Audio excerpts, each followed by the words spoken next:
नमो भगवते वासुदेवाय.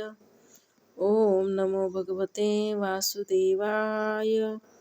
प्रथम स्कंद चतुर्थाध्याय 14वा अध्याय. अपशकुन पाहून महाराज युधिष्ठिरांना शंका येणे. अर्जुनाचे द्वारकेहून परत येणे. सुतवाच.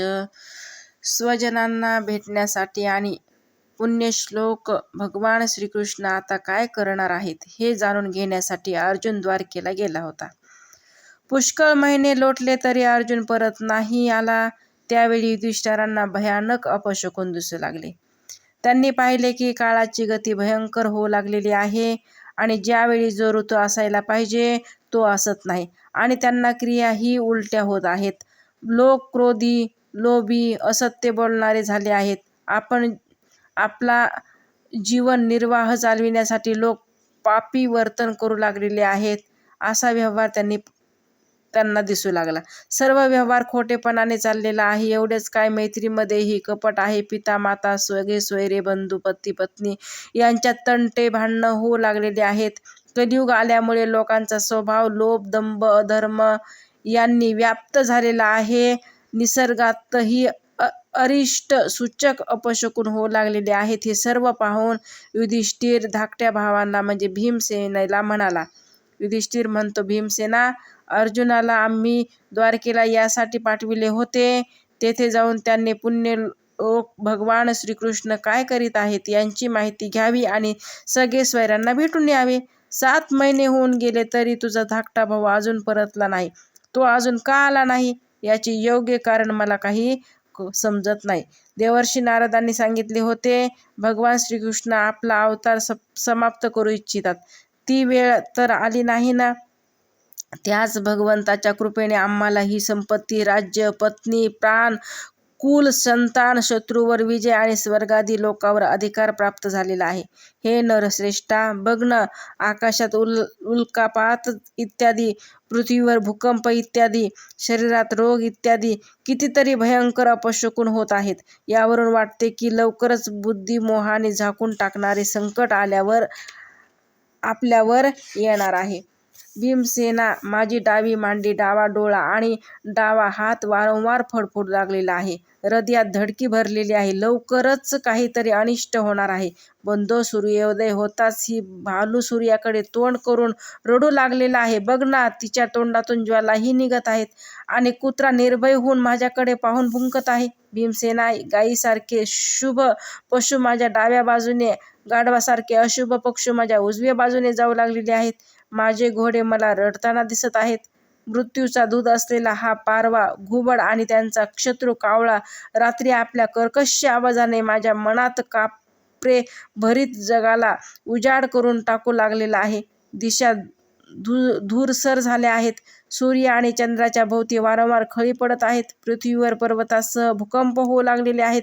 ढग जोराने गडगडत आहेत आणि चौकड विजा पडू लागलेल्या आहेत. शरीराला झोंबणारा आणि धुळीने अंधार पसरविणारा झंझावात सुरू झालेला आहे. ढग जणू किळसवाण रक्ताचा सडा पाडू लागलेले आहेत. पहा न, सूर्य फिका दिसू लागलेला आहे. आकाशात ग्रहांची एकमेकाशी टक्कर होत आहे. भूतगणांच्या गर्दीमुळे पृथ्वी आणि अंतरिक्षामध्ये जणू आग लागल्यासारखी झाली आहे. नद्या, नद, तळी आणि लोकांची मने लुब्ध होऊ लागलेली आहेत. तूप घातले तरी अग्नी पेट घेत नाहीत. हा भयंकर काळ काय करीत हे सांगताच येत नाही. वासरे दूध पित नाहीत, गायी दूध देत नाहीत, गोठ्यामध्ये गायी आसू ढाळीत आहेत, बैलही उदास झाले आहेत. देवांच्या मूर्ती रडलेल्या चेहऱ्यासारख्या दिसत आहेत. त्यांच्या अंगावर घाम वाहत आहे आणि त्या हलूही लागलेल्या आहेत. बंधो, हा देश, गाव, शहरे, बगीचे, खाणी आणि आश्रम निस्तेज आणि आनंद रहित झाले आहेत. हे आम्हाला कोणत्या दुःखाची सूचना देत आहेत? हे मोठमोठे उत्पाद पाहून मला तर असे वाटू लागते की निश्चितपणे ही अभागी पृथ्वी भगवंताच्या अन्य कोणाकडे न आढळणाऱ्या सौंदर्याने शोभणाऱ्या चरणांना पारखी झाली आहे.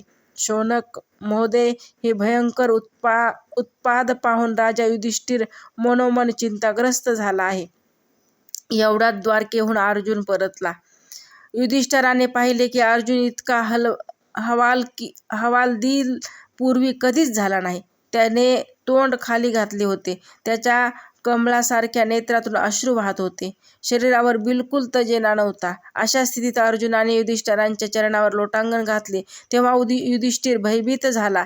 देवर्षी नारदाच्या बोलण्याची आठवण होऊन सर्व सूर्योदयाच्या समक्ष त्याने अर्जुनाला विचारले. युधिष्ठिर म्हणाला, बंधो, द्वारका नगरी आपले नातलग असलेले मधुभोज, दशार्थ, हरह, सातवण, अंधक आणि वृष्णी कुलातील यादव यांचे कुशल आहे ना? आमचे परमपूज्य आजोबा सुरक्षेन सुखरूप आहेत ना? वासुदेव मामा आपल्या धाकट्या बंधूसह कुशल आहेत ना? त्याची पत्नी देवकी आणि तिचा 7ही बहिणी आपला पुत्रासह आनंदात आहेत ना? ज्याचा मुलगा कंस अतिशय दुष्ट होता तो राजा उग्रसेन धाकटा भाऊ देवक यांच्यासह ह्यात आहेत ना? हृदयिक त्यांचा मुलगा कुतवर्मा, अक्रूर, जयंत, गद, सारण तसेच शत्रुजित इत्यादी यादव वीर कुशल आहेत ना? यादवांचे स्वामी भगवान बलराम आनंदात आहेत ना? वृष्णी वंशातील सर्वश्रेष्ठ महारथी प्रद्युम्न सुखरूप आहेत ना? युद्धामध्ये मोठी चपळता दाखविणारे भगवान अनिरुद्ध आनंदात आहेत ना? सुषेण, चारुदेशन, जांबवंती पुत्र साम, आपल्या पुत्रासहित ऋषभ आदी भगवान श्रीकृष्णाचे सर्व पुत्र सुद्धा प्रसन्नचित्त आहेत ना? तसेच भगवान श्रीकृष्णाने श्रुतदेह, उद्धव इत्यादी सेवक, सुनंद, नंद इत्यादी प्रमुख यदुवंशी जे भगवान श्रीकृष्ण आणि बलराम यांच्या शौर्यामुळे सुरक्षित आहेत ना? ते सर्वजण कुशल आहेत ना? आमच्यावर अत्यंत प्रेम करणारे असे ते सर्वजण कधी आमच्याविषयी विचार करतात का? भगवत वत्सल ब्राह्मण भक्त भगवान श्रीकृष्ण आपल्या स्वकीयासह द्वारकेतील स्वधर्मासभेत आनंदात आहेत ना? ते आदिपुरुष श्रीकृष्ण बलरामासह जगाचे परम मंगल, कल्याण आणि उन्नती व्हावी म्हणून यदुवंशरूपी श्रीसागरात विराजमान आहेत. त्यांच्या शौर्यामुळे सुरक्षित असलेल्या द्वारकापुरीतील यदुवंशीय पृथ्वीवरील सर्वांच्या द्वारा सन्मानित झाले असून श्रीविष्णूच्या पार्षदाप्रमाणे मोठ्या आनंदाने विहार करीत आहेत. सत्यभामा इत्यादी 16,000 राण्या केवळ भगवंताच्या चरणकमलाची सेवा करण्यामुळे युद्धामध्ये इंद्र आदी देवतांचा पराभव करून इंद्राणीलाही उपभोग्य असणारा पारिजात आदी वस्तूंचा उपभोग घेत आहेत. यदुवंशी वीर श्रीकृष्णाच्या बाहुबलाच्या सामर्थ्यावर सुरक्षित आणि निर्भयपणे राहतात आणि बलपूर्वक आणलेल्या मोठमोठ्या देवतांनी बसण्यास योग्य अशी सुधर्मा सभा आपल्या चरणांनी आक्रमण करीत आहेत. बंधू अर्जुना, हे पण सांग की तू कुशल आहेस ना? मला तू निस्तेज दिसतोस. तू तेथे पुष्कळ दिवस राहिलास. यावेळी तुझ्या मान सन्मानात कमतरता तर आली नाही ना? तुझा कोणी अपमान तर केला नाही ना? अपमानास्पद, अमंगल अशा शब्दांनी कोणी तुझे अंतःकरण दुखवले तर नाही ना? किंवा तुझ्याकडे आशेने आलेल्या याचकाला त्याने मागितलेली अगर तू देण्याची प्रतिज्ञा केलेली वस्तू दिली नाहीस असे तर झालं नाही ना? तू नेहमी शरण आलेल्यांचे रक्षण करीत आलेला आहेस. तुला शरण आलेला एखादा ब्राह्मण, बालक, गाय, वृद्ध, रोगी, स्त्री किंवा अन्य प्राणी अशाला तू झिडकारले नाहीस ना? तू समागमात अयोग्य स्त्रीशी समागम तर केला नाहीस ना? किंवा समागमायोग्य स्त्रीशी असभ्य रीतीने वागला तर नाहीस ना? येताना वाटेत तुझ्यापेक्षा लहान किंवा बरोबरीच्या असणाऱ्यांनी तुला पराजित तर केले नाही ना? किंवा ज्यांना अन्न दिले पाहिजे अशा मुलांना अथवा वृद्धांना सोडून तू एकट्यानेच भोजन तर केले नाहीस ना?